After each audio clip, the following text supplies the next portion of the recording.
pundasyon ng isang matatag na kinabukasan. Subalit hindi lahat ay biniyayaan ng pagkakataon makapag-aral ng walang hadlang. Kagaya nga ng kwento ni Tito Bob, isang 63-anyos journalist student, thesis defended ang kanyang sigaw at nakatakda pang graduate sa susunod na taon. #defended. Matagumpay na pinasa ni Bobby Solis, 63-anyos journalism student ng University of Santo Tomas, ang kanyang thesis paper. Sa susunod na taon nga siya ay magmamarcha na para sa kanyang diploma. Pinatunayan niya na hindi hadlang ang edad para makamit ang tagumpay at makatapos ng edukasyon. Dito nga sa Santa Cruz Elementary School, Dasmariñas, labis ang pagpapahalaga nila sa pag-aaral ng kabataan.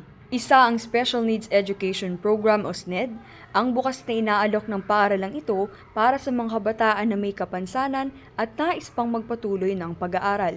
Ngayong taon, 133 na mag-aaral ang kasalukuyang naka-enroll sa Special Needs Education ng Santa Cruz. Si Chat Ruben, 22 years old at grade 1 student, ay mag-aaral ng Santa Cruz ES. Siya ay deaf at mute student na bahagi ng inclusive education.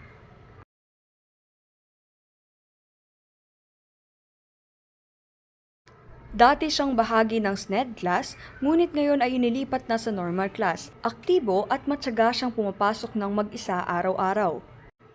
Ayon sa kanya, ang deaf community ng Church of God Dasmariñas at ang kanyang mga kaklase at guro ang inspirasyon niya para ipagpatuloy ang kanyang pag-aaral.